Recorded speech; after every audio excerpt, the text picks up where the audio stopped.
Assalamualaikum warahmatullahi wabarakatuh. Ustadz, apakah boleh berwudu dengan air mustakmal? Terima kasih. Wassalamualaikum warahmatullahi wabarakatuh. Para jamaah yang dimuliakan oleh Allah Subhanahu wa taala, sebelum menjawab terkait dengan boleh tidaknya menggunakan air mustakmal, maka lebih baiknya kita membahas tentang definisi air mustakmal terlebih dahulu. Mustakmal artinya sesuatu yang dipakai. Air mustakmal adalah air yang telah digunakan untuk bersuci. Sayyid Sabih dalam Fiqh Sunnah mengatakan wahwal mufassalu min a'dha'il mutawaddi'i wal muhtasil.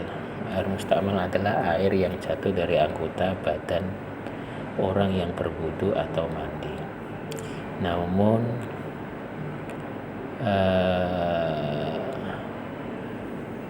terkait dengan apakah air mustakmal, maksudnya yang menjadi permasalahan adalah apakah air mustakmal itu suci dan mensucikan, dalam artian bisa dipergunakan untuk wudhu atau sebaliknya najis, atau bahkan sebenarnya suci tetapi tidak bisa mensucikan. Ini yang jadi permasalahan.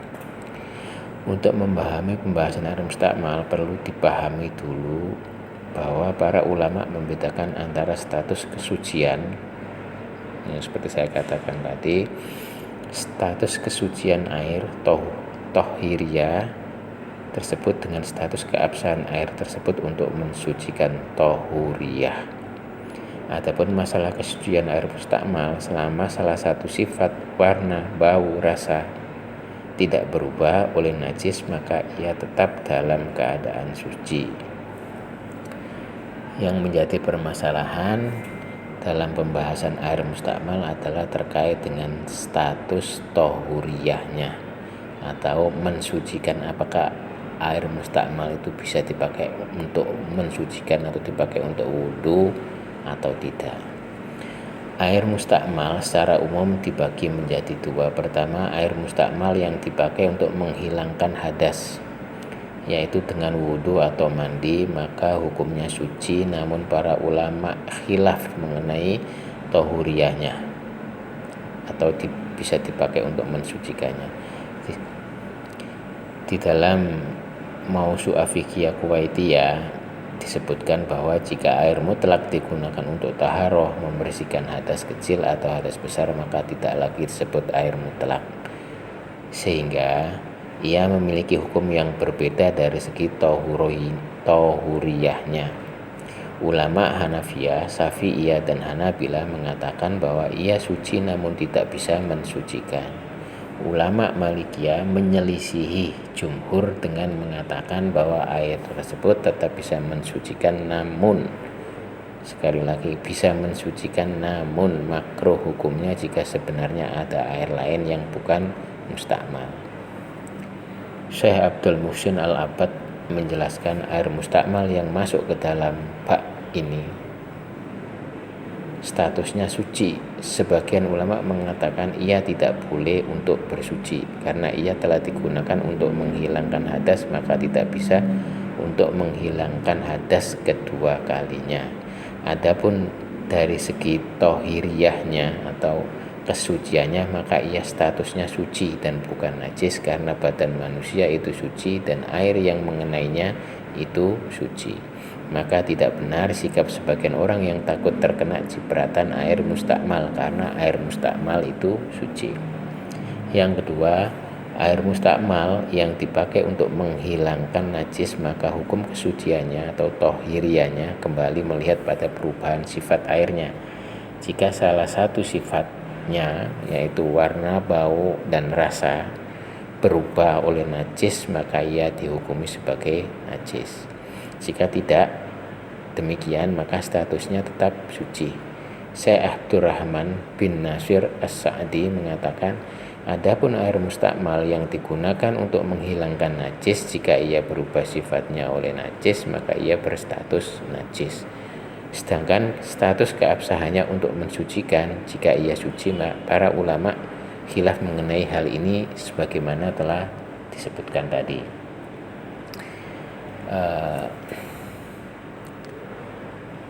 Di sini akan saya ungkapkan beberapa dalil atau hadis terkait dengan kesucian air mustakmal. Yang pertama hadis dari Miswar, wa idza tawaddu'a Nabi sallallahu alaihi wasallam kadu yaktataluna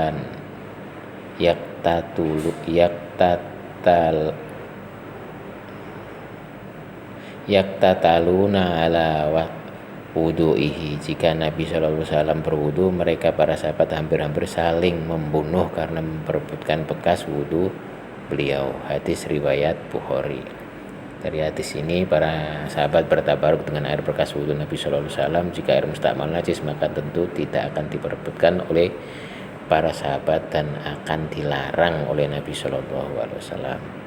Yang kedua hadis An Abi Sa'id Al-Khudri radhiyallahu anhu qala sami'tu Rasulullah sallallahu alaihi wasallam wa huwa yuqalu lahu innahu yustaqalaka mim bi'ri buda'ah wa hiya bi'ru yulqa fiha luhu mal qalbi wal makhayid wa udaron nas. Faqala Rasulullah sallallahu alaihi wasallam innal ma'a tahurun la yunajjasuhu syai'un. Dari Abu Sa'id Al-Khudri radhiyallahu anhu, ia berkata, aku mendengar Rasulullah SAW pernah ditanya mengenai air yang diambil dari sumur bid'ah, yaitu sumur yang biasa dibuang bangkai anjing, kain pembalut dan kotoran. Maka Rasulullah SAW bersabda, air itu suci, tidak bisa dinajiskan dengan apapun. Hadis riwayat Tirmidzi. Kemudian hadis yang selanjutnya wa an Abi Hurairah radhiyallahu an qala lakini Rasulullah sallallahu alaihi wasallam wa ana junubun fa akhadha bi yadi fa mashitu ma'ahu hatta qada fa fangsalaltu fa ataitu ikhla fa khatasaltu thumma jitu wa huwa qaidun fa qala aina kunta ya Bahir fa qultu lahu fa qala subhanallah ya Abah innal mu'minina la yunajjas. Dari Abu Hurairah radhiyallahu an, beliau berkata, Nabi sallallahu alaihi wasallam menemui saat aku sedang dalam keadaan junub. Lalu beliau memegang tanganku dan berjalan bersamaku hingga sampai di suatu tempat. Kami duduk, lalu aku menyelinap pergi. Aku pulang dan mandi, kemudian aku datangi beliau. Saat itu beliau masih sedang duduk. Beliau bertanya, kemana engkau wahai Abahir atau Abu Hurairah? Lalu aku pun menyampaikan alasanku tersebut. Seketika beliau bersabda, subhanallah wahai Abahir, sesungguhnya sesama mukmin tidak ada saling menajisi. Kemudian apakah air mustakmal ini mulai masuk ke pertanyaan tadi, apakah air mustakmal dapat mensucikan? Telah disebutkan bahwa ini merupakan khilaf. Jumhur ulama dari Syafi'iyah, Hanafiyah dan Hanabilah berpendapat bahwa air mustakmal itu suci namun tidak mensucikan. Mereka berdalil dengan hadis dari Abu Hurairah bahwa Nabi SAW la yahtasilu ahadukum fil ma'id daim wa hiya junub. Faqala kaifa yaf'alu ya Aba Hurairah? Qala yatanawuluha tanawulan. Janganlah salah seorang dari kalian mandi di air yang tidak mengalir sedangkan ia sedang junub. Perawi bertanya kepada Abu Hurairah, lalu seharusnya bagaimana wahai Abu Hurairah? Abu Hurairah menjawab, seharusnya ia menciduknya.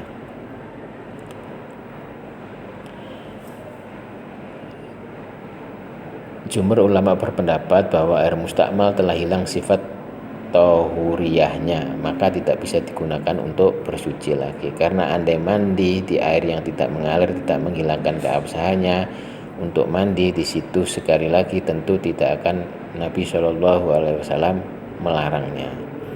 Namun demikian, pendalilan ini bukanlah pendalilan yang sharih atau terang. Pelarangan menggunakan air mustakmal untuk bersuci lagi.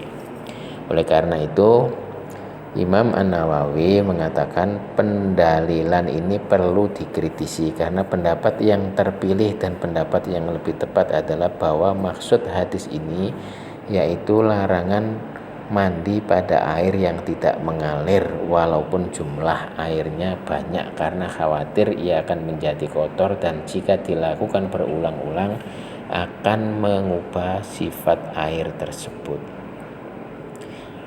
Maka pendapat yang lebih tepat air mustakmal itu suci dan mensucikan.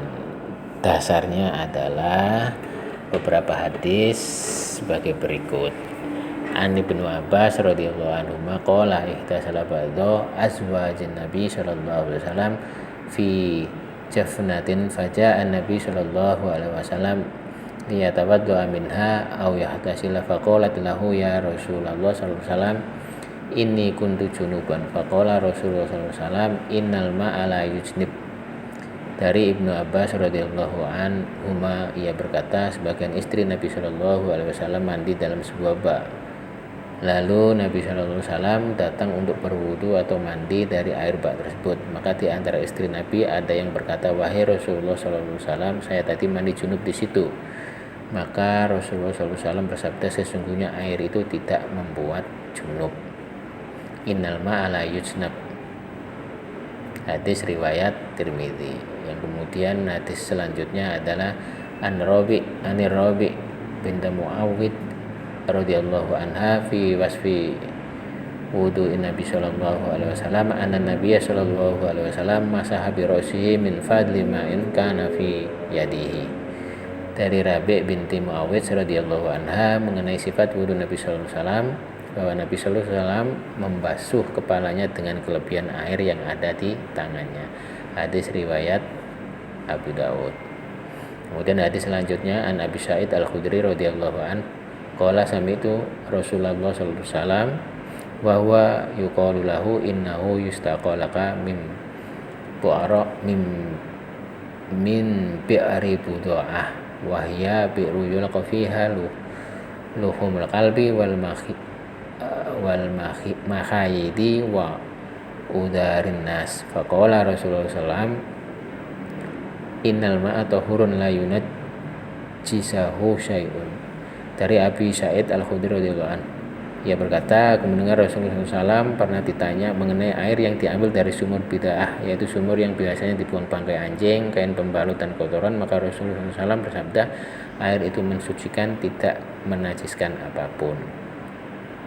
Dalam hadis ini Nabi menggunakan kata tahur, mensucikan, yang terkait dengan sifat tahuriyah, keabsahan untuk bersuci. Maka jika bangkai anjing, kain pembalut wanita dan kotoran tidak membuat air kehilangan sifat tahuriyahnya, terlebih lagi air yang digunakan untuk basuhan kulit manusia ketika bersuci dari hadas.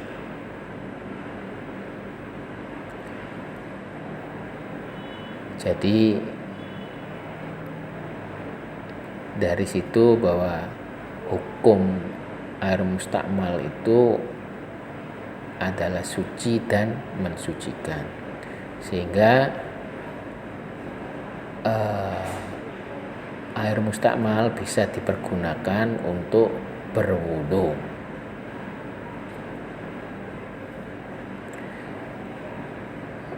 Jadi sebagaimana penjelasan di atas, pendapat yang lebih kuat menurut saya secara pribadi, air mustakmal termasuk air yang mutahhir, mensucikan. Berarti bisa digunakan untuk berwudu dan mandi. Selama ia tidak keluar dari nama air mutlak atau tidak menjadi najis disebabkan tercampur dengan sesuatu yang najis sehingga merubah bau, rasa atau warnanya, maka dia bisa digunakan untuk bersuci, yaitu wudu dan mandi. Demikian yang bisa saya sampaikan, mudah-mudahan bermanfaat. Terima kasih.